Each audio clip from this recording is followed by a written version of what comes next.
Hoy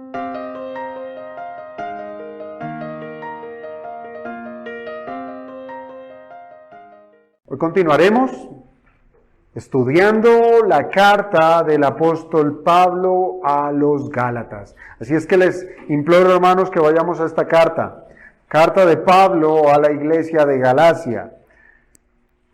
Vamos a abrir en el capítulo número 3. Capítulo número 3. Le voy a hacer lectura de los versículos que están desde el 10 al 14. Gálatas 3, versículos 10 al 14. Vamos a hacer lectura de esta porción, amados hermanos.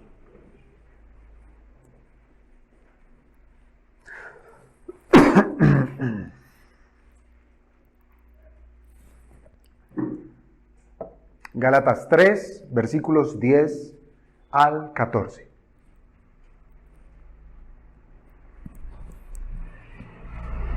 Dice la palabra del Señor: porque todos los que dependen de las obras de la ley están bajo maldición. Pues escrito está: maldito todo aquel que no permaneciere en todas las cosas escritas en el libro de la ley para hacerlas. Y que por la ley ninguno se justifica para con Dios. Es evidente, porque el justo por la fe vivirá.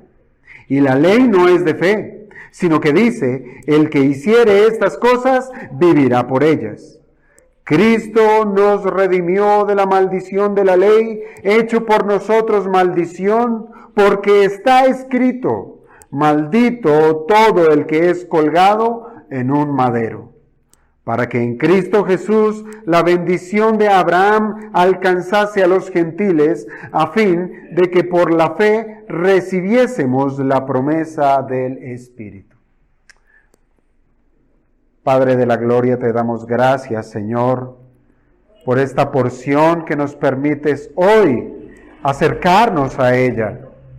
Te rogamos, Padre, que seas tú a través de tu Espíritu Santo guiándonos a los principios propios para que nosotros podamos tomarlos para nuestra vida y cimentar nuestra fe, fortalecernos, Señor, en la verdad, abandonando, Señor, cualquier vestigio del error doctrinal que este mundo, Señor, con toda su perversidad, quiere aún traer delante de tu pueblo. Guarda el corazón de tu pueblo, amado Señor, y qué mejor hacerlo que exponiéndonos a la luz de tu verdad. Te damos gracias, Padre, y oramos en el nombre de tu Hijo Jesucristo. Amén. Podemos tomar asiento, hermanos.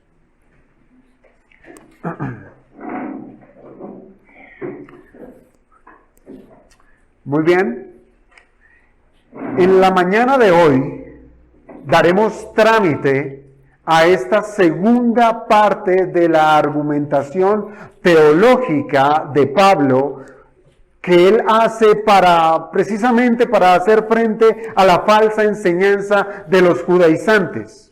Y digo que se trata de una segunda parte, ya que la semana pasada pudimos estudiar acerca de la bendición de Dios que le fue revelada a Abraham y que por medio de él, o más bien de su simiente, que es Cristo, esta bendición sería derramada sobre todo aquel que en él cree, que cree en Jesucristo. Abraham es el ejemplo del Antiguo Testamento de lo que es ser justificado por la fe. Es el ejemplo cúspide, por así decirlo. Y todo aquel que siga el ejemplo de Abraham ha de recibir esa justificación. Podemos decir que se trata de la parte positiva de esta doctrina, lo que estudiamos en los versículos 6 al 9, la parte positiva de la doctrina de la justificación, de aquellos que creen en Dios, de aquellos que depositan su fe y así, por ese medio, recibir la justicia de parte de Dios. Y fíjense que es el Evangelio las buenas noticias, las buenas nuevas de parte de Dios, que es allí donde Dios expone y trae a consideración delante de los hombres, sin importar su raza, sin importar su condición social, unas promesas, promesas de salvación, promesas de vida eterna, promesas condensadas en el Evangelio, que es dispuesto para todos los hombres. Ahora, esto también puede ser explicado desde un aspecto negativo. Ya les dije, hay un aspecto positivo, pero también puede ser considerado desde un aspecto negativo. Es decir, el otro lado de la moneda de la doctrina de la justificación. Y recordemos que ya el apóstol Pablo en el versículo 16 del capítulo 2, Pablo ha expuesto dos verdades que son mutuamente excluyentes. Fíjense, Gálatas 2, versículo 16, Pablo dice, sabiendo que el hombre no es justificado por las obras de la ley, sino por la fe de Jesucristo. Allí vemos dos verdades que se repelen la una de la otra, pero que tienen que ver con la misma doctrina. Como ven, se trata de la misma doctrina, pero que se expresa de dos maneras. La justificación es por fe y la justificación no es por las obras de la ley. Dos posiciones que apuntan a una misma verdad. Y es precisamente, hermanos, la cláusula negativa con la que Pablo va a tratar, o más bien se va a extender un poco más en los versículos 10 al 14 de Gálatas 3 que ya leímos. Y si nosotros llegamos a comprender cómo las obras de la ley no sirven para alcanzar ese estado legal de ser declarados inocentes, que es lo que significa ser justificado, pues nosotros podemos llegar a concluir, o más bien podemos tener más motivos para alabar a nuestro Dios, que por medio de nuestro Señor Jesucristo recibimos la bendición de ser justificados y también de recibir su Santo Espíritu. Ahora bien, fíjense, Pablo nos ha dicho que los verdaderos hijos de Abraham son los que son de la fe. Esos son los verdaderos hijos de Abraham, es decir, los que han actuado de la misma manera que lo hizo Abraham. ¿Cómo actuó Abraham frente a las promesas del Señor? Creyó, él puso su confianza en lo que Dios le prometió. Adicionalmente, nosotros pudimos ver que la manera que Dios expone a los individuos para ser salvos es la misma tanto en el Nuevo Testamento como en el Antiguo Testamento. Es por medio del Evangelio.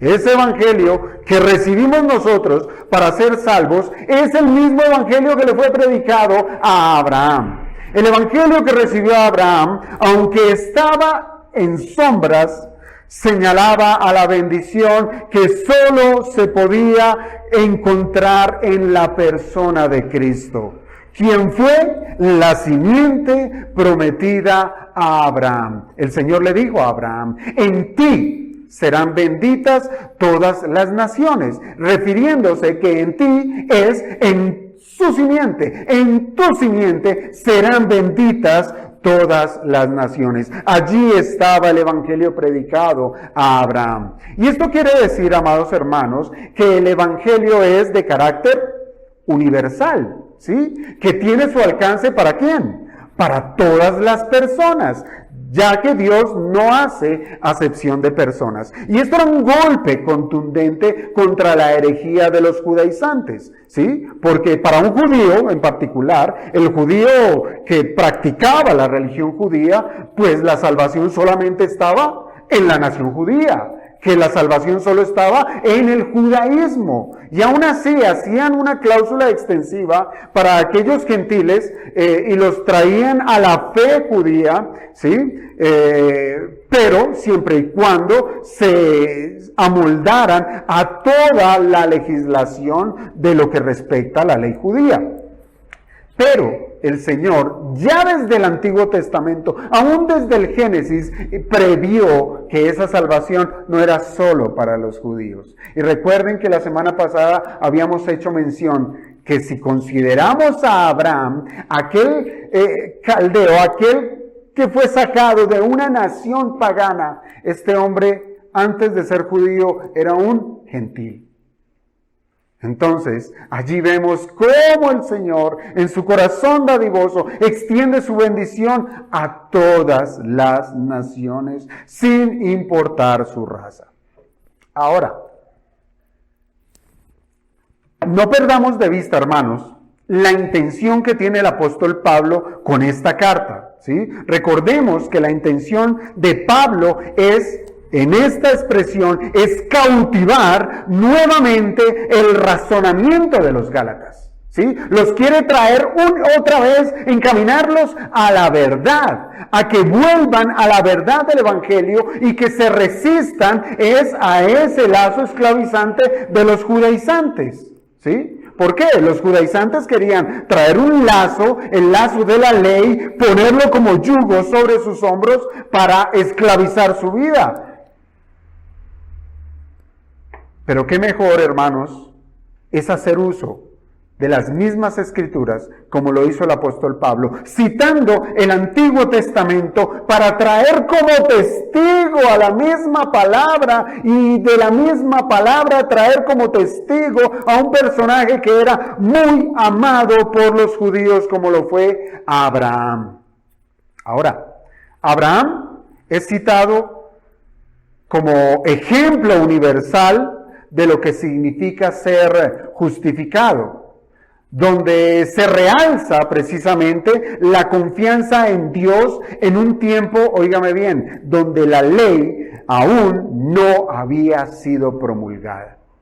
Además, Pablo introdujo que la bendición que es por la fe y que vino por medio de Abraham estaba escondida en la simiente de Abraham, estaba en la persona de Cristo, pero ahora esa idea será profundizada para que tanto los Gálatas como nosotros tengamos fuertes convicciones, porque ciertamente esa es la falencia de la iglesia de hoy, que no tiene convicción. Y necesitamos fortalecer nuestras convicciones en que es por medio de la fe y no por las obras de la ley que los hombres son justificados.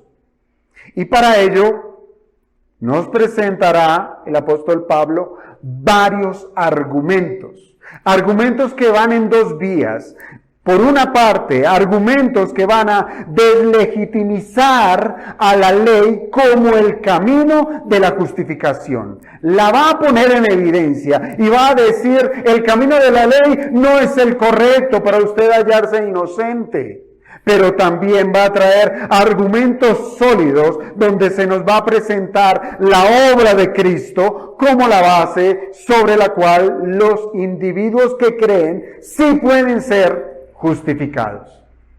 Muy bien, entonces avancemos con el primer punto de este sermón, el cual lo he titulado, la ley es un agente de maldición. La ley es un agente de maldición. Y es indudable, hermano, que se trata de una declaración que puede sonar aún hasta muy fuerte, ¿sí? Puede sonar agresiva y que puede resultar aparentemente como contradictoria con otras declaraciones de la Biblia.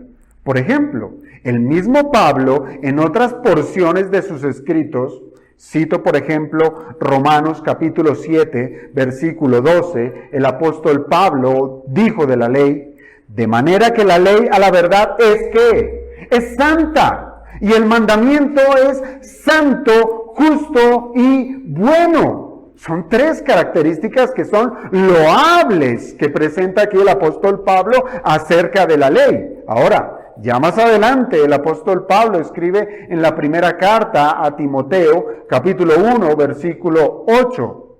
Primera Timoteo, capítulo 1, versículo 8. Pero sabemos que la ley es buena si uno la usa legítimamente. Muy bien.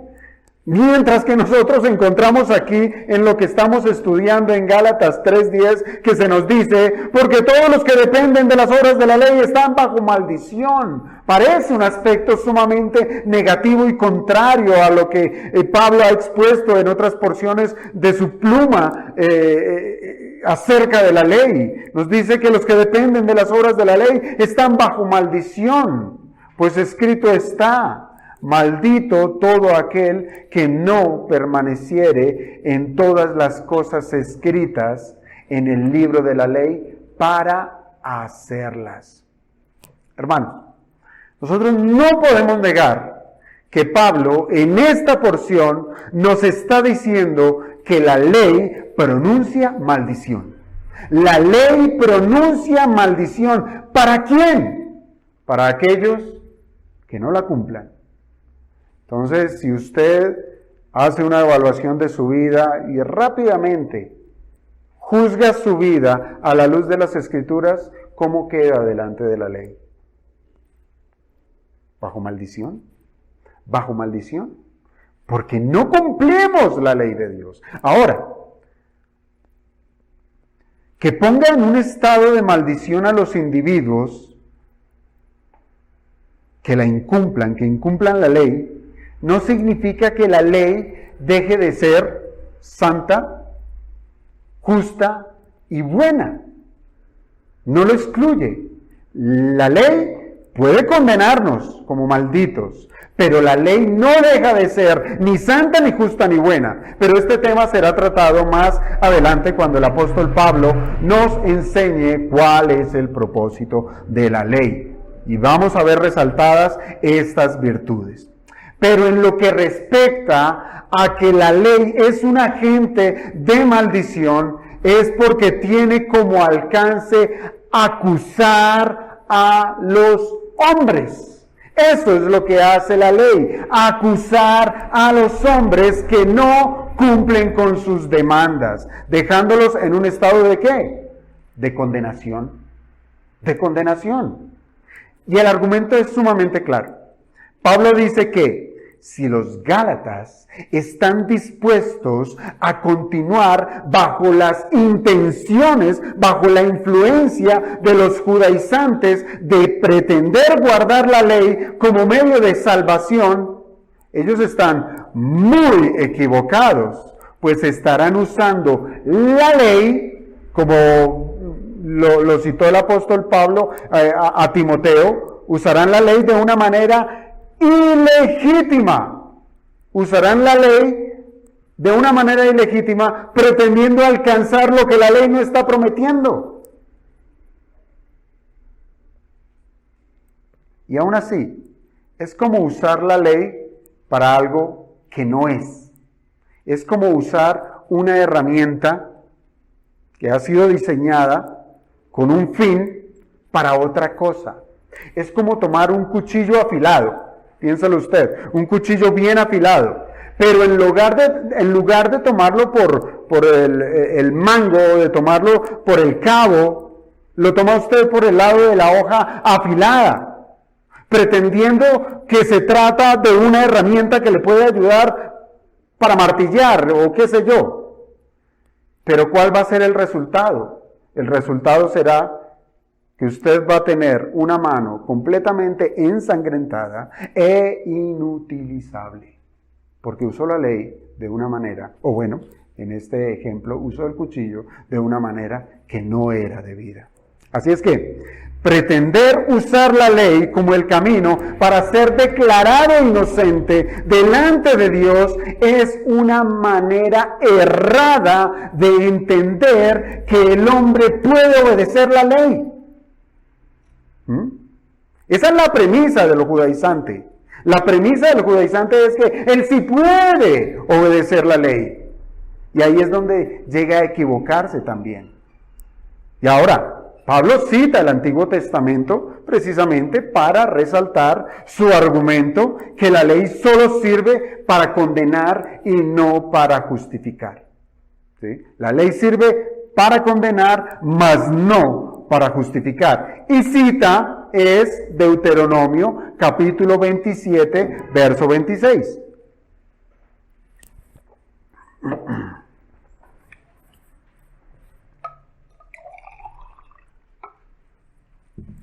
Deuteronomio 27, versículo 26, que dice: maldito el que no confirmare las palabras de esta ley para hacerlas, etcétera, etcétera.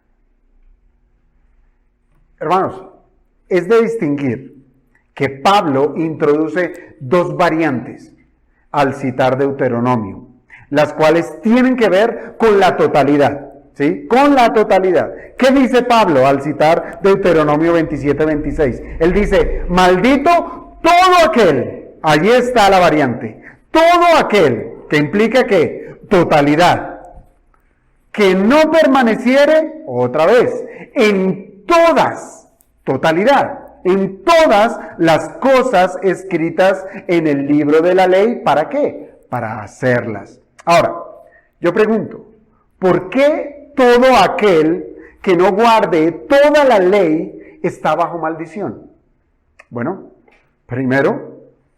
lo primero que debemos entender es porque Dios decretó decretó maldición sobre aquel que no cumpla su ley. En Romanos 6:23 encontramos ese decreto: la paga del pecado es muerte. Entonces es un decreto de Dios. Él decretó que había maldición sobre aquel que no cumple la ley.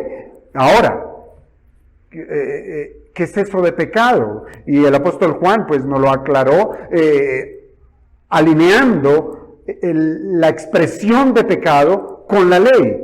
El apóstol Juan escribió en su primera carta, capítulo 3, verso 4, que el pecado es transgresión de la ley. ¿Sí? Entonces, el que comete pecado, el que transgrede la ley, queda sujeto bajo la condenación de la ley. ¿Y qué demanda la ley? Que la paga de ese pecado, ¿sí?, sea la muerte. Así es que, hermanos, se trata esto de que la ley esté bajo maldición, se trata primeramente de un acto soberano de Dios. Es un acto soberano de Dios, quien en su carácter santo, Él demanda santidad, que en su carácter de justicia, Él demanda justo juicio. Y ahora, al ser el santo, y por ser Él un ser moral, demanda que los hombres sean santos y que sean morales. Y esta expresión, sed santos porque yo soy santo, una expresión que la encontramos tanto en el Antiguo como en el Nuevo Testamento. Entonces, se trata de un acto soberano de Dios. Ahora, fíjense que Dios creó a los hombres perfectos, porque uno pudiera pensar, ¿cómo es posible que Dios llegue quizás a demandar algo que en nuestra condición pudiéramos decir es algo imposible? Es algo imposible. ¿Cómo hemos de cumplir su ley si no lo podemos? Pero fíjense que Dios, en el inicio de todas las cosas, Él creó a los hombres perfectos. Y los creó precisamente con la capacidad de obedecer sus mandamientos. O cuando menos, eso es lo que yo entiendo del carácter de Adán y Eva cuando fueron creados por Dios, que fueron creados a su imagen y semejanza. A su imagen y semejanza. Ahora, de no ser así, si el hombre en su momento no hubiese tenido esa capacidad de obedecer sus mandamientos, Dios sería injusto en demandar de Adán y Eva el cumplimiento de ese mandamiento. ¿Cuál mandamiento? De no comer del árbol del conocimiento del bien y del mal. Pero además, fíjense que la misma escritura en Eclesiastés, en el libro de Eclesiastés, capítulo 7, verso 29, comprueba esta creación perfecta del hombre cuando dice que Dios hizo al hombre recto. Dios creó al hombre recto. Y aún así, ese mismo versículo sigue diciendo, ellos buscaron muchas perversiones. Fue el hombre el que se desvió. Fue el hombre el que pecó. No fue Dios quien lo creó imperfecto para que incumpliera su ley. Lo creó perfecto para que tuviera la capacidad de obedecer a su ley. Ahora, cuando Dios se relacionó con Adán y Eva, condicionó su obediencia, diciéndoles allá en Génesis 2, verso 17, les dijo: mas del árbol de la ciencia del bien y del mal no comerás, porque el día que de él comieres, ciertamente morirás.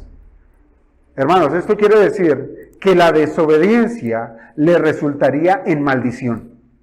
Ahí está, que la desobediencia le resultaría en maldición. Y efectivamente, esta maldición cayó sobre ellos, cayó sobre Adán, cayó sobre Eva, cayó sobre la serpiente, cayó sobre la creación.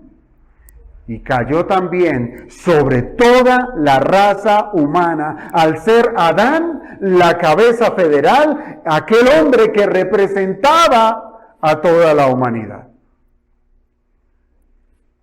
Entonces, todos estamos sujetos ¿a qué? A maldición. Eso es maldición. Que los hombres, por ser desobedientes, estén bajo el castigo de Dios, sujetos a la ira de Dios. Eso es maldición. Y esto es fácilmente comprobable, hermanos, porque el Señor en el Sermón del Monte demostró que los hombres son culpables de desobedecer la ley, aunque ellos creían que la cumplían. Tal vez lo hacían exteriormente, pero en el corazón se fraguaba la esencia del pecado. ¿Acaso los fariseos no ayunaban? Sí que lo hacían. ¿Los fariseos acaso no daban limosna? Lo hacían, ¿verdad? ¿No oraban? Lo hacían, pero lo hacían con una intención incorrecta. Incorrecta. La fachada expresaba una aparente obediencia de los mandamientos de Dios, pero su corazón estaba lejos del cumplimiento de la ley. Ahora, en ese mismo Sermón del Monte, el Señor les dijo: ustedes han escuchado que el mandamiento dice no matarás, ¿sí? Pero yo os digo que el que tenga rencor, óigame bien, rencor en su corazón por su prójimo, por su hermano, es culpable de ese mandamiento. Entonces, ¿qué nos está mostrando el Señor? Que efectivamente nos demuestra que el hombre es culpable de desobedecer la ley y que por eso está bajo maldición, que los hombres por ser desobedientes están bajo el castigo divino. Ahora, Pablo también dijo en la carta a los Romanos, en el capítulo 3, citando también el Antiguo Testamento, él dijo: no hay justo, ni aun uno. No hay quien entienda, no hay quien busque a Dios. Todos se desviaron, a una se hicieron inútiles. No hay quien haga lo bueno. No hay ni siquiera uno. No lo hay. Entonces, hermanos, cuando algún individuo pretende usar la ley, pretendiendo cumplirla, pues se va a encontrar con que la ley le va a acusar como culpable. Porque si cualquiera pretende usar la ley como el medio de salvación, debe entender que se encontrará es bajo maldición al no permanecer en todas las cosas escritas en el libro de la ley.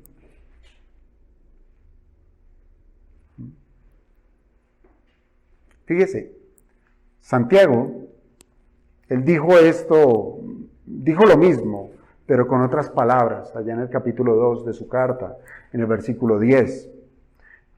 Santiago dijo: porque cualquiera que guardare toda la ley, pero ofendiere en un punto, ¿qué pasa? Se hace culpable de toda la ley. Y es exactamente la misma justificación que el apóstol Pablo está trayendo aquí en este versículo 10. Maldito todo aquel que no permaneciere en todas las cosas. en todas las cosas. Así es que no podemos nosotros justificarnos diciendo, ay, sí, yo voy a la iglesia, sí, yo oro, yo ofrendo, pero en mi casa no amo a mi esposa, no respeto a mi marido, ¿sí?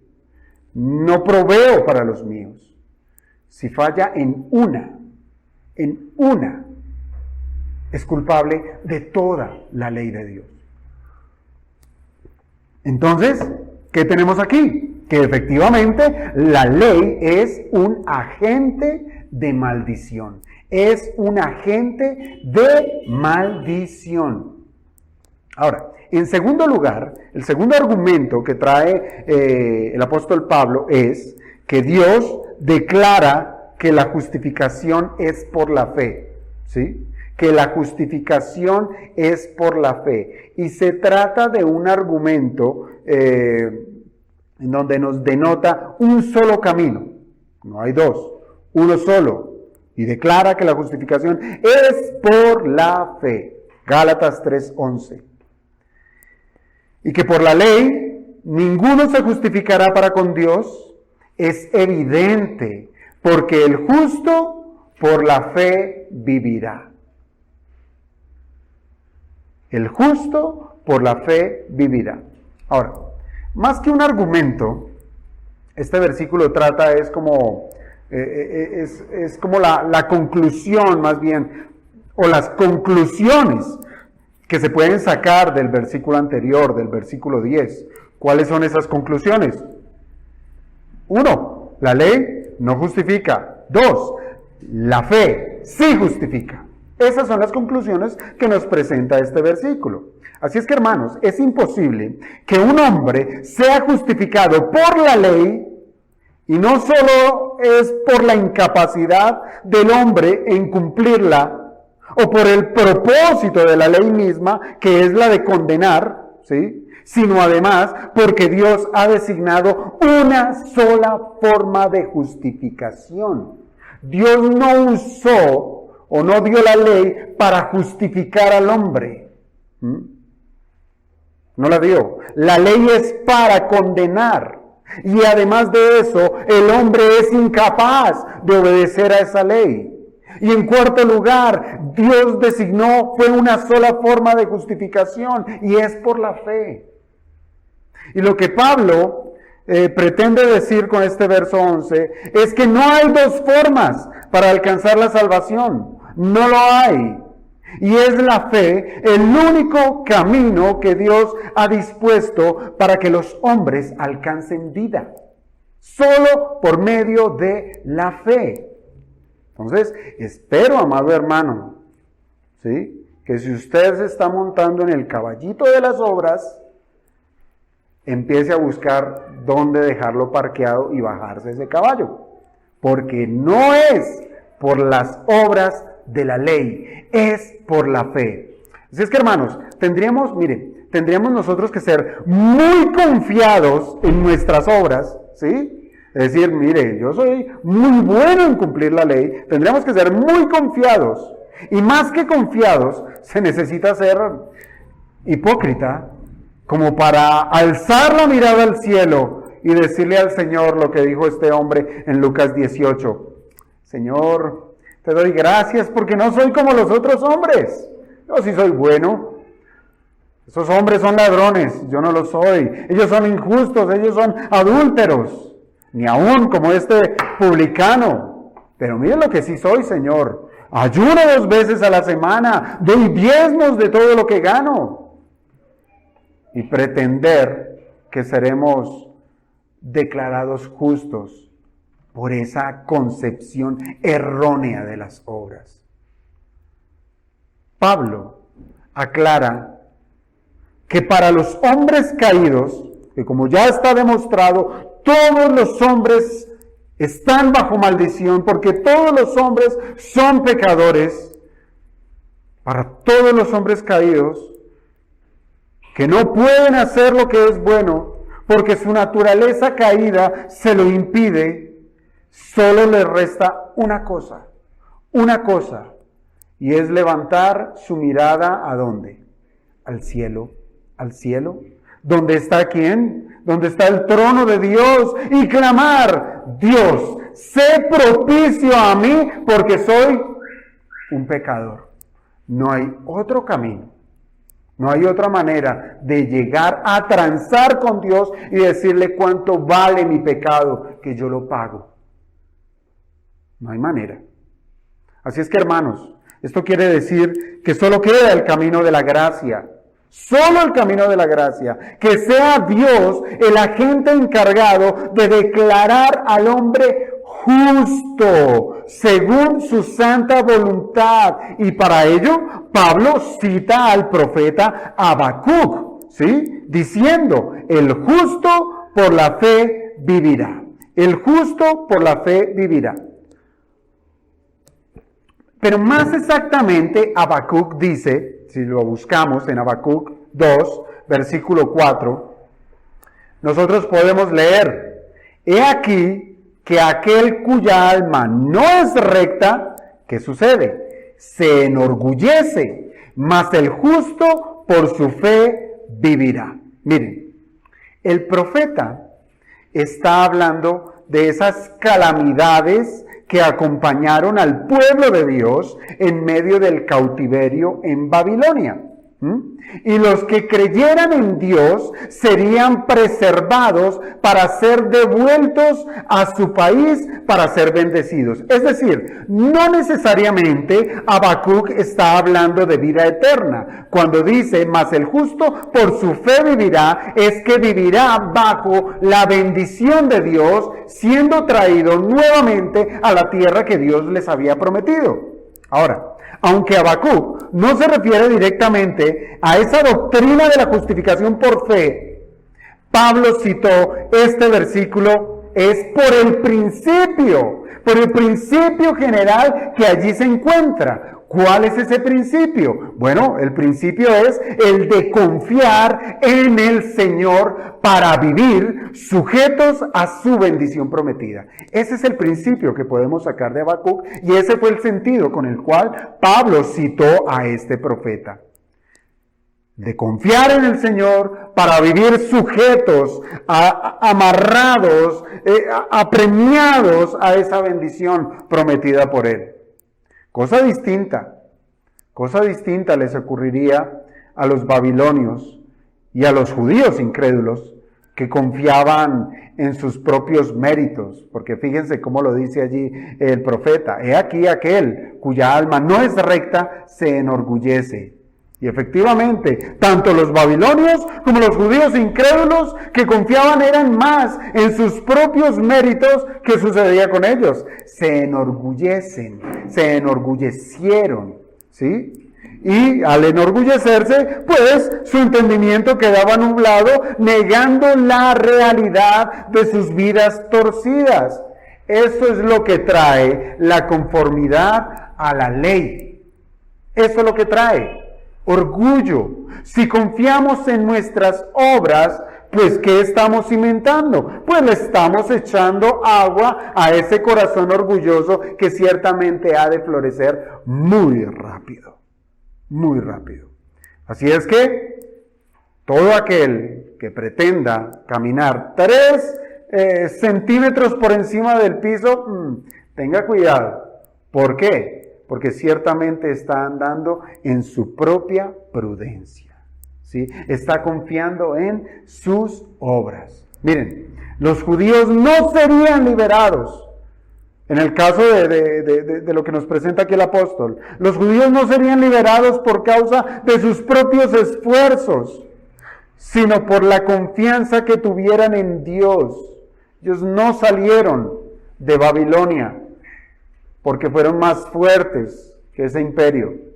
Ellos salieron fue por la mano poderosa de Dios, porque Él así lo decretó, y Él así lo prometió, y así lo cumplió.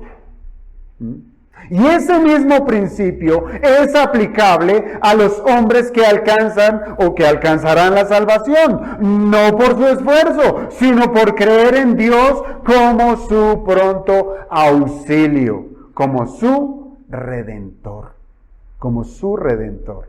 Miren, Es en el Evangelio donde se promete vida eterna. Y solo los que creen en el mensaje de salvación alcanzarán esa vida eterna. Y esto nos deja entonces, hermanos, frente a una pregunta por resolver. ¿Cuál? ¿Hay alguna relación entre la fe y la ley? ¿Podemos conciliar que hay algo que relacione la ley y la fe? Bueno, en lo que respecta a la justificación, podemos decir, no hay nada. No lo hay. Pues hay un contraste sumamente marcado entre ellas dos. Hay un abismo entre la fe y la ley. Óigame bien, en lo que respecta a la justificación. Y quiero que eso se lo lleve y lo guarde por allá en una partecita de su mente, porque eso lo vamos a desarrollar después. Esa relación entre la fe y la ley. Pero en lo que respecta a la justificación, no lo hay. No hay relación. Y este es nuestro tercer punto. La contradicción entre la ley y la fe.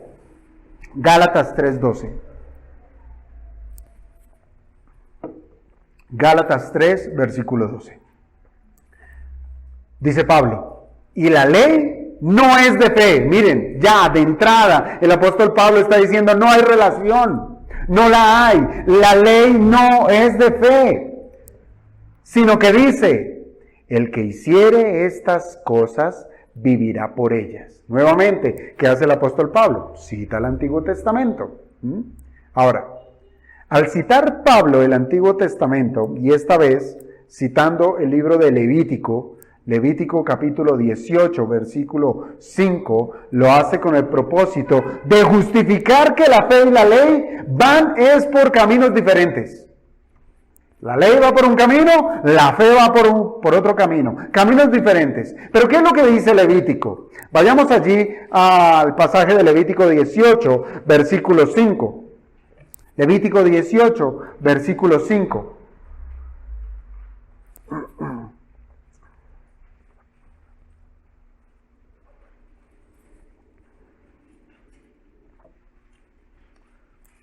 Dice la palabra del Señor. Por tanto, guardaréis mis estatutos y mis ordenanzas, los cuales haciendo el hombre, óigase bien, vivirá en ellos, yo Jehová. Uno pudiera pensar, aquí hay algo extraño. Pareciera que aquí el Señor está diciendo que el cumplimiento de la ley sí puede traer vida. ¿Cierto?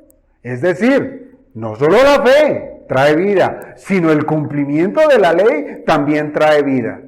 ¿Sí? Pero no debemos entenderlo así, porque de lo contrario estaríamos diciendo que Pablo mismo se está contradiciendo, porque la ley no es de fe. ¿Sí? La ley no es de fe, no hay relación en medio de ella, y solo hay un camino para la justificación, que es por medio de la fe. Y por eso quiero citar textualmente a un comentarista, a William Hendrickson, que asertivamente él parafraseó este versículo de Levítico diciendo, fíjense, abro comillas, como su Dios soberano, tengo el derecho de ordenarles que guarden mis estatutos. Él es Dios, ¿sí? El soberano, quien decretó, quien manda, quien ordena, quien traza el camino de los hombres. No comerás de este árbol, le dijo el Señor a Adán y a Eva. ¿Por qué? Porque Él es el soberano, dio esas órdenes. Tengo el derecho de ordenarles que guarden mis estatutos. Y como su Dios fiel y amante, les ayudaré y fortaleceré para que puedan observar mis estatutos, óigame bien, por gratitud. Por gratitud. Es decir, que cuando encontramos esta porción de Levítico, por tanto guardaréis mis estatutos y mis ordenanzas, aquí estamos hablando, es del corazón amoroso de Dios para con su pueblo, ¿sí? Que yo soy el que les ayudaré a guardar estos estatutos y mis ordenanzas. No se tratará de una obra suya. Yo les capacitaré, los cuales haciendo el hombre vivirá en ellos.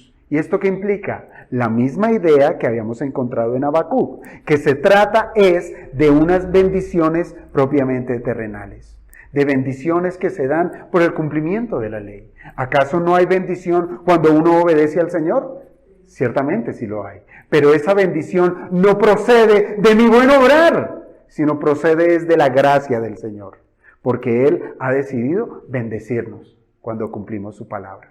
Él es bueno, Él es generoso. Así es que, cuidado con llegar a atribuirnos, Señor, hoy oré 3 horas, 3 horas. Así es que, de esa misma manera, espero que me vaya bien en esa oferta de trabajo que me van a presentar en esta mañana. Un trance, una negociación con Dios. No, Dios manda, Él es soberano y Él tiene derecho a ordenarnos todo lo que en su ley está escrito. Y Él ha dispuesto las bendiciones, es por su infinito amor, por su gracia. Ahora, si la ley pudiera alcanzar la justificación para el hombre, hipótesis, estaríamos hablando de 2 caminos sumado al de la fe. ¿Cierto? Si fuera así, si el obrar la ley, si la obra de la ley pudiera alcanzar la justificación para el hombre, estaremos hablando de 2 caminos sumado al de la fe. La ley tiene como propósito, recuérdelo, no lo olvide, tiene como propósito acusar a los hombres. ¿Por causa de qué? De su pecado. Pero supongamos que según Moisés, una suposición, el hombre que cumpla y obedezca toda la ley de Dios, refiriéndose a la ley ceremonial, a la ley moral, aún la ley nacional, recibirá que si no hay nada que objetar, por tanto, es inocente aquel individuo delante de la ley. ¿Sí? Entonces, si usted, por ejemplo, está bien parqueado y llega el policía de tránsito y dice, aquí no se puede parquear, ¿sí? Y la ley, con la ley usted demuestra que es inocente, pues la ley que le está demostrando, usted es inocente, ¿sí? Que no merece culpa, ¿cierto? Ahora, en esta condición, una hipótesis, si el hombre tuviera la capacidad de obedecer hoy en día toda la ley de Dios, pues la ley que ha de declarar, inocente, ¿sí? Eso sí es natural, es inocente. Pero, óigase bien, esta calificación de inocente se mantendrá hasta que la ley demuestre lo contrario. ¿Esto qué implica? Que la obediencia que se demanda, además de ser perfecta, que ha de cumplir todos los mandamientos, toda la ley, además de ser perfecta, ha de ser perpetua. ¿Cómo la ven? Fácil, ¿no? ¿Quieren seguir el camino de las obras de la ley? Los quiero ver, ¿sí? Y fíjense que desde que Adán cayó en el pecado, no hay hombre alguno que pueda replicar una obediencia perfecta, ni mucho menos perpetua. De esta manera, Dios ha decretado que solo será justificado el que en él crea. Ese será el camino, no hay otro. Ahora bien, la ley y la fe son diferentes en que los que quieren descansar en las obras de la ley dependerán de sí mismos. Esa es la característica, ¿sí? El que quiera descansar en la ley, descansar en el cumplimiento de la ley, ¿dónde está su dependencia? ¿Dónde está su confianza? Aquí, en sí mismo, ¿sí? Pero, a diferencia que los que quieren descansar en la fe, ¿en dónde pondrán su confianza? ¿En este pechito? No. Sino en Cristo. Solamente en Cristo. Dejando a un lado, ¿qué? Precisamente todos sus esfuerzos personales. Así es que la fe y la ley son excluyentes. Son excluyentes. Otra diferencia. Mientras que la ley exige obras, que eso es lo que exige la ley, obras, ¿qué es lo que exige el Evangelio? Fe. Fe. El Evangelio no exige obras. Por eso la fe no es considerada como una obra. La ley y la fe no se relacionan. De esta manera, la enseñanza judaizante de combinar la fe en Jesucristo, porque eso era lo que enseñaban los judaizantes, está bien, crean en Jesucristo, muy bien, crean en Jesucristo, pero a la vez deben ser circuncidados, pero a la vez deben guardar la salvación. Así es que este pensamiento de combinar la fe en Jesucristo y de guardar las obras de la ley, hermanos, esto resulta en un completo disparate. Disparate. Haga este ejercicio. Por un día, solo un día, dedique un día. Procure obedecer la ley. Pero hágalo como la ley lo demanda. Perfectamente. Hágalo perfectamente. Un día. No le digo que lo haga perpetuamente, listo. Sino un día. Por eso lo reto a que sea eso, un solo día, un día. Y óigame bien, antes de que pase ese día, usted va a encontrar que en lugar de que la ley le declare inocente, porque eso no lo va a encontrar, por el contrario, redundará en su conciencia vez tras vez que la ley le dice culpable. Culpable. Y el único medio que le quedará para resolver su situación legal es el camino de la fe. Porque todas sus obras, todas las obras de los hombres están manchadas de pecado. Solo con el simple hecho de pensarlo, de meditar, voy a probar por el camino de la ley, ya pecó. ¿Por qué? Porque está poniendo su confianza en sí mismo y no en Dios, quien ha provisto un solo camino. Isaías lo dejó sumamente claro. Isaías 64, versos 6 y 7. Si bien todos nosotros somos como suciedad y todas nuestras justicias, como trapo de inmundicia, y caemos todos como la hoja, y nuestras maldades nos llevaron como el viento, nadie hay que invoque tu nombre, que se despierte para apoyarse en ti, por lo cual escondiste de nosotros tu rostro y nos dejaste marchitar en poder de nuestras maldades. Esto es lo que somos, y ciertamente no encuentran ninguna capacidad para obedecer la ley. No la hay. Esto era un caso hipotético, hermanos. Ahora, si pretende seguir el camino de la ley, allí no hay chance, óigame bien, allí no hay chance de decir, bueno, listo, esta vez fallé, esta vez me equivoqué, esta vez pequé, pero a la próxima sí lo voy a hacer. No, con la ley no hay chance, ¿sí? Ya no hay más oportunidades, ya se ha convertido usted en un transgresor, ya lo es. Ya es un transgresor. Y es por eso que por el pecado de un solo hombre, la muerte reinó sobre muchos, sobre toda la humanidad. Y esto nos hace, hermanos, nos hace estar de acuerdo precisamente con las palabras del salmista cuando él dijo, he aquí en maldad he sido formado y en pecado me concibió mi madre. ¿Sí? Así es que, hermanos, si desde el nacimiento somos pecadores y aún desde el momento en que fuimos concebidos somos pecadores, desde ese momento la ley ya está allí. ¿Para qué? Para acusarnos como pecadores. Como pecadores. Y ella no puede hacer nada más que declarar nuestra culpa y por tanto bajo maldición al merecer el castigo de Dios. Esa es la realidad del hombre. Siendo que las obras de la ley, hermanos, quedan totalmente deslegitimizadas como medio para ser declarados inocentes. Ahora el apóstol Pablo nos indica en qué consiste la bendición que le fue ofrecida a Abraham, extendida sobre todas las naciones y hecha realidad en su simiente. Argumentos positivos. Y esto los encontramos en los versículos 13 y 14 de Gálatas 3.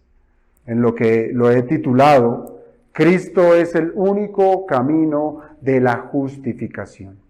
Gálatas 3, 13 y 14. Miren lo que dice. Cristo nos redimió de la maldición de la ley, hecho por nosotros maldición, porque está escrito, maldito todo el que es colgado en un madero, para que en Cristo Jesús la bendición de Abraham alcanzase a los gentiles, a fin de que por la fe recibiésemos la promesa del Espíritu. Bueno,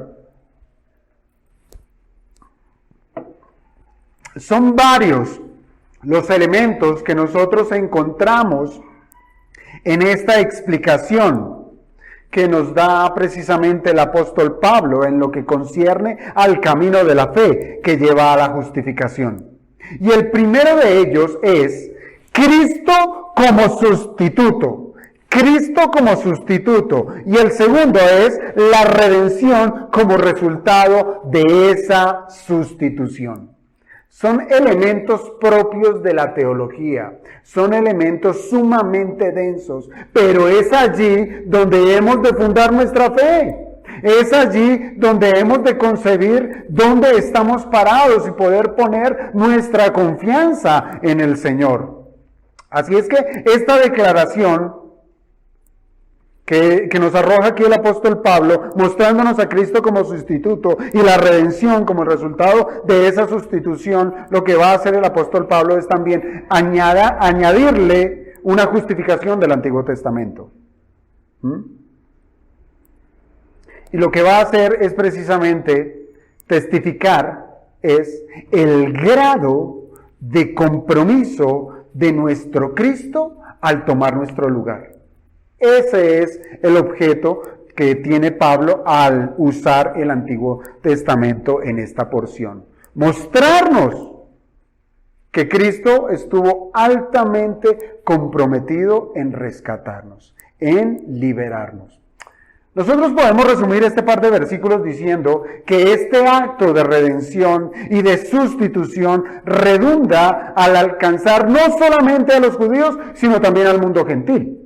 Y dentro de las bendiciones recibidas por los que son por fe, que por fe son salvados, está la recepción del Espíritu Santo.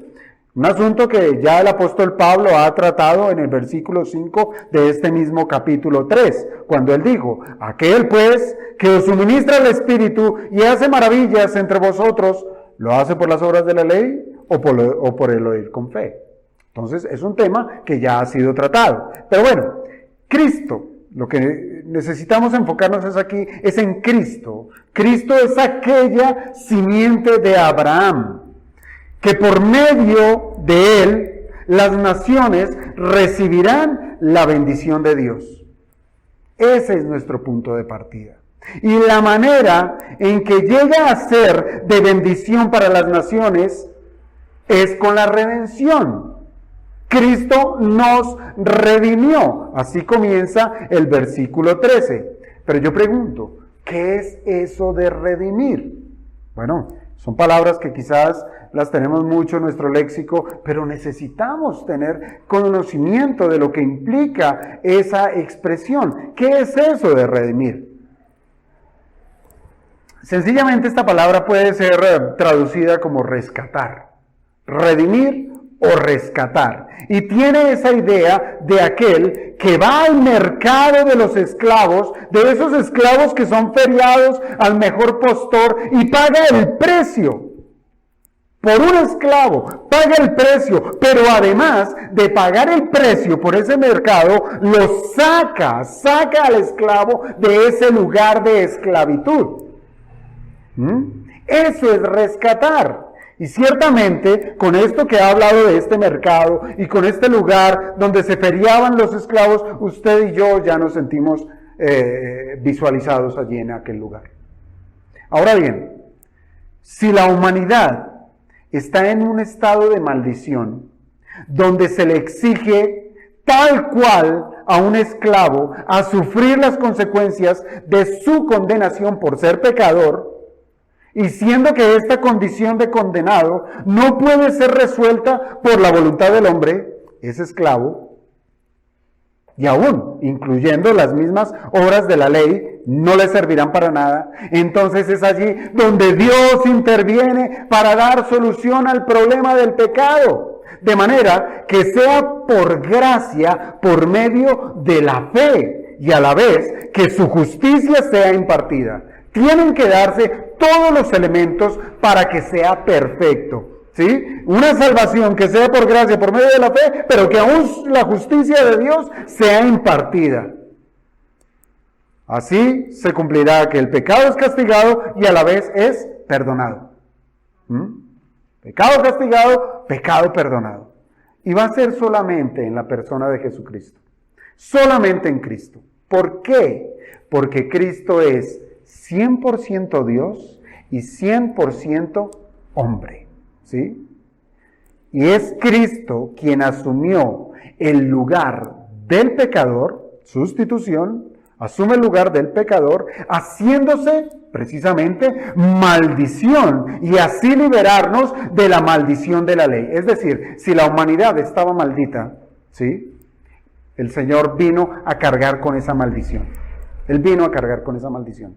Mire, el catecismo de Heidelberg responde a la pregunta del tipo de mediador que es Cristo, diciendo que el mediador debe ser, abro comillas, uno que sea un ser humano verdadero y justo.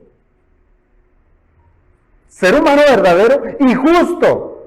Esto lo podemos hallar, estas características, en una persona cualquiera, por más buena que pudiera ser. No, puede ser un ser humano, pero justo. Dijo el apóstol Pablo, citando el Antiguo Testamento, no hay ni aún uno, ¿sí? Entonces, Cristo es el mediador que cumple estas dos virtudes, de ser un humano verdadero y justo, pero que también sea más poderoso que todas las criaturas. Esto es, uno que también sea verdadero Dios, capaz de levantarse de los muertos. En consecuencia, hermanos, si siendo nosotros transgresores de la ley, y la ley cumpliendo su función de declararnos culpables y merecedores de castigo, y siendo que la ley de Dios demanda que sea la muerte la paga del pecado, viene nuestro Cristo, toma nuestro lugar para recibir el castigo recibido por nuestros pecados, dando su vida a favor nuestra.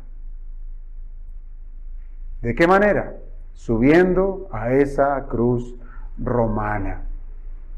Esta fue la vía de liberación que Dios proveyó a la humanidad, donde su justicia fuera satisfecha. Recuerde, tiene que darse esto, de lo contrario no sería completo, no sería perfecto y afectaría la santidad y la justicia de Dios. Nosotros los hombres éramos incapaces de pagar por nuestro rescate, pero nuestro sustituto sí tenía con qué y el modo, porque era 100% hombre que cumpliría la demanda de que la naturaleza humana debía ser castigada, pues tomó la naturaleza humana para ser castigada. Y para darnos vida, el 100% Dios resucitó de los muertos. Al decir, si nosotros nos podemos analizar nuestra vida, hermanos, cada día que nosotros vivimos aquí en esta tierra, cada día que vivimos, estamos sumando cada vez más deuda delante de Dios. Ninguna provisión podemos hacer como para menguar o restar a esa deuda que tenemos. No hay nada en lo absoluto. Ahora, Pablo cita Deuteronomio 21, versículo 23, para demostrar la sustitución de Cristo por los pecadores. ¿Sí? Deuteronomio 21, 23, pero quiero hacer lectura desde el versículo 22. Es decir, Deuteronomio 21, versículos 22 y versículo 23. Dice la Escritura: si alguno hubiere cometido algún crimen digno de muerte, Entonces aquí tenemos un culpable. Y lo hicierais morir y lo colgareis en un madero, no dejaréis que su cuerpo pase la noche sobre el madero. Sin falta lo enterrarás el mismo día, porque maldito por Dios es el colgado, y no contaminarás tu tierra que Jehová tu Dios te da por heredad. Entonces, palabras sumamente fuertes. Y hay una particularidad, hermanos, entre lo que cita Deuteronomio y lo que cita el apóstol Pablo. Fíjense que Deuteronomio dice, porque maldito por Dios es porque maldito por Dios es el colgado, y ese por Dios es excluido de la expresión del apóstol Pablo. ¿Por qué? Porque Dios no maldijo a su hijo. ¿Quién era el maldito? Nosotros, ¿sí?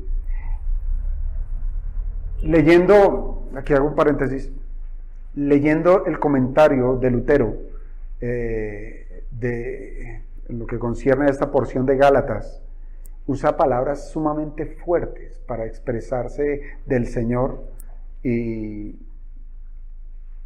que no debiera ser. Porque él apunta a que el Señor se hizo pecado, pero se hizo un blasfemo, se hizo un fornicario, se hizo un asesino, se hizo todo esto. Pero la Escritura me dice, o nos dice, que él no hizo pecado. Él llevó la maldición, la consecuencia de nuestro pecado. Él no era pecador. Él no era pecador. Y por eso es que encontramos que el apóstol Pablo saca esto de ahí, porque nuestro Señor Jesucristo no fue maldito por Dios, los malditos somos nosotros. Esta cita, hermanos, de Deuteronomio no está haciendo referencia directa a la crucifixión romana, ¿sí?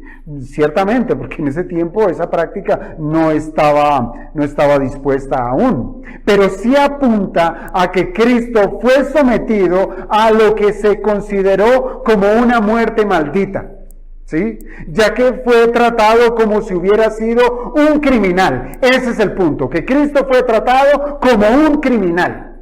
¿Por qué? Porque fue nuestro sustituto. Nosotros éramos los criminales, los violadores de la ley, y Él fue tratado tal cual debimos haber sido tratados nosotros, como un criminal. Siendo que en Él no había pecado, fue ejecutado como si hubiera sido un criminal. Y esto es porque de sí mismo Él se dio por nosotros, por nuestros pecados, para librarnos de la maldición de la ley, de la condenación de la muerte. Así es que al aceptar esa maldición, Cristo nos liberó y quedamos fuera del mercado de la esclavitud al cual nos llevó la maldición de la ley. Y al ser liberados, ya no somos culpables. Ya no somos culpables. Y ojo, no porque hayamos dejado de pecar, no, sino por la imputación de la justicia ganada por Cristo en la cruz del Calvario. Allí está la gloria y el honor de la obra redentora de Cristo en esa cruz. El hombre no hizo nada en lo absoluto. Todo ese sufrimiento, todo ese dolor, el derramamiento de su sangre, todo lo hizo para cumplir la justicia de Dios y que esa justicia ganada por Cristo fuera depositada a nuestro favor. Y es por medio de nuestro Salvador que nosotros podemos recibir las bendiciones que Dios le prometió a Abraham. Las cuales recibimos es que, ¿por las obras de la ley? No, por la fe. Siendo una de ellas, una de esas bendiciones, la recepción del Espíritu Santo, como ya lo vimos en pasajes anteriores. Ahora, ¿cuáles bendiciones? Si usted lee Efesios capítulo 1, versículo 3, usted va a encontrar que Dios nos bendijo con toda bendición espiritual en los lugares celestiales en Cristo. Ya hemos sido receptores de las bendiciones de Dios. No hay nada más que esperar. Ahora, lo que hace el Espíritu Santo en nuestra vida es producir que lo que Dios quiere que gocemos de esas bendiciones, lo podamos explorar, experimentar en esta vida. Esa es la función del Espíritu Santo. Llevarnos cada vez más a la experiencia santa de Dios. Esto es lo que el apóstol Pablo nos ofrece acerca de la experiencia de fe en contraste con la experiencia de obrar la ley de Dios. ¿Qué podemos concluir, hermanos? Si el medio de justificación es uno solo y el mismo, no cambia, que es ofrecido por el Evangelio y que es recibido por la fe, siendo esta una bendición recibida por Abraham y dispuesta para que de su descendencia viniera el Mesías, que como promesa, ¿sí? Así la recibió Abraham, como promesa, redundaría en esperanza para no solamente a Abraham, sino todo aquel que crea en Cristo como el Mesías que vendría a poner fin al problema del pecado de los hombres. Y así, alcanzando bendición de ser justificados por la fe. Y aunque para nosotros, hermanos, se trate de poner en acción el don de la fe y no se nos requiere nada más, miren, para Cristo, para nuestro mediador, le implicó observar todo lo que la ley demandaba de un criminal. Sin haber participado él de ningún pecado. Él cargó la maldición de la ley y pagó el requerimiento de la ley dando su vida para que nosotros tuviéramos vida. Espero que ya hasta este punto, hermanos, usted esté sumamente cargado para glorificar a su Salvador. La ley nunca fue un medio por el cual Dios haya dispuesto para que los hombres fueran justificados. Ni siquiera en el huerto del Edén. Ni siquiera en el huerto del Edén. Cuando Dios demandó de Adán y Eva una obediencia perfecta y perpetua. Ni siquiera ese mandamiento, en ese momento de la historia, fue dado como un medio para que Adán y Eva fueran justificados. ¿Por qué lo digo? Porque dicha obediencia a esa primera ley no le daba al primer hombre y a la primer mujer el derecho de hacer algún tipo de demanda como si Dios quedara en deuda. Jamás vamos a encontrar que Adán se jactó de decir, mira Señor, mira, no he comido del árbol, mira que he sido obediente, ¿qué me vas a dar? No. Ninguna demanda. Como si Dios quedara en deuda. Como si Dios estuviera en la obligación de bendecir el cumplimiento de su precepto. Dios soberanamente, Él dice, cumplan. Ya, no más.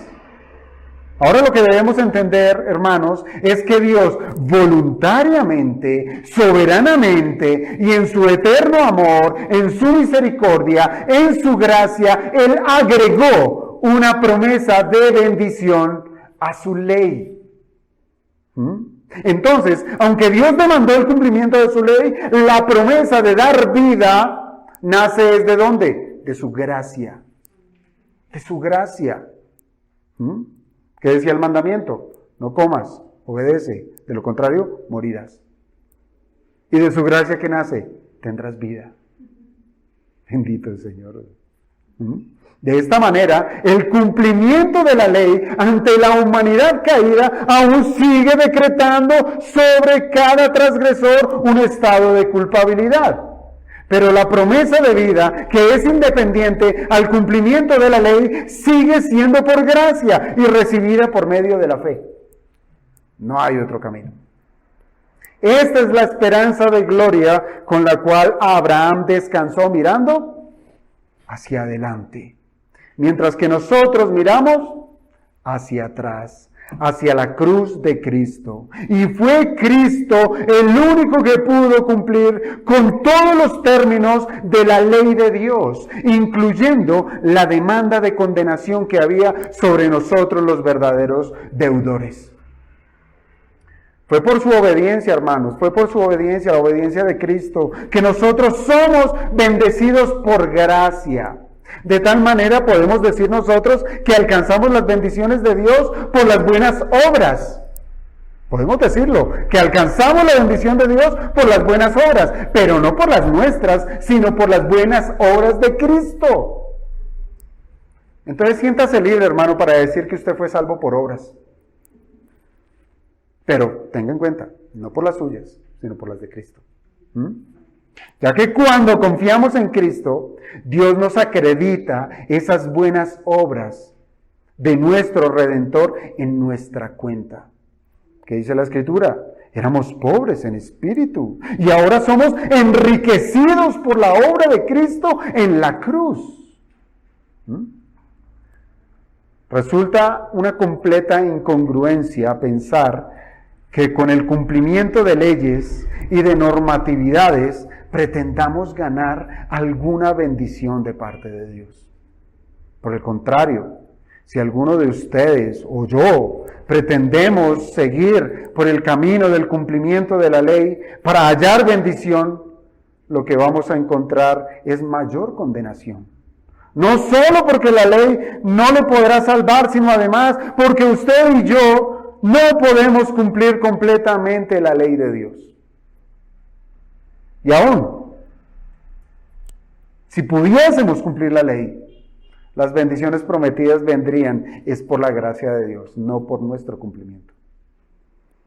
Ahora piense muy bien, que para los que hemos sido salvos, que hemos recibido el Espíritu de Dios, esta bendición ha sido para que seamos estimulados por Dios mismo.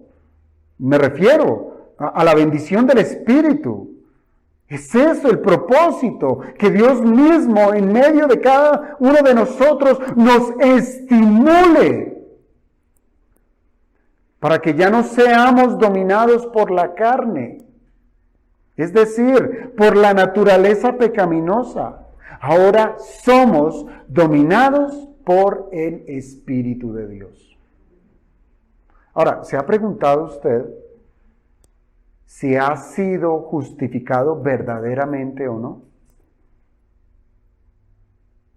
La respuesta estará, hermanos, en si aún vive para la satisfacción de su naturaleza pecaminosa, o si vive según el Espíritu Santo, quien da un sentido nuevo a la vida de todo aquel en el que Él habita. Y es el Espíritu Santo en medio del verdadero creyente que traerá convicción de que somos hijos de Dios, de que Cristo ha sido nuestro Redentor y que nos ha conferido la vida eterna. Es por medio del Espíritu que nosotros comenzamos a actuar bajo el gobierno de Cristo. Y vamos a ver su ley, no como una carga incómoda, sino como la voluntad revelada de Dios, por la cual podemos responder a su gracia, siendo obedientes, porque el amor de Dios nos impulsa a ser obedientes, por amor. Así es que, hermanos, que Dios nos bendiga, nos ayude a meditar en esta porción de las Escrituras en dos sentidos, ya sea para venir delante de Dios arrepentidos por nuestros pecados, suplicando su perdón y que la obra de Cristo obre a nuestro favor. Si hemos visto nuestro pecado y nos hemos dolido, es porque el Señor está llamando. Y el Señor quiere que miremos es a la cruz de Cristo y que pongamos la confianza es allá. O bueno, si ya somos salvos, que el Señor nos ayude, nos bendiga para que nuestra fe sea fortalecida y que no olvidemos que si hemos sido salvos por gracia, hemos de vivir por gracia. Y no ser como los Gálatas insensatos que comenzaron por gracia, influenciados por el Espíritu y quisieron procurar el camino de la perfección echando mano a sus propios esfuerzos. Así es que, amado hermano, piense en que la ley no es un camino para ser justificados, sino es más bien un agente de maldición. Y que Dios ha declarado que solo hay un medio de justificación y que es por la fe. Y que la relación entre la ley y la fe para justificación no la hay. No la busque porque no la va a encontrar. Más bien, si ha de buscar, busque que Cristo es el único camino de justificación.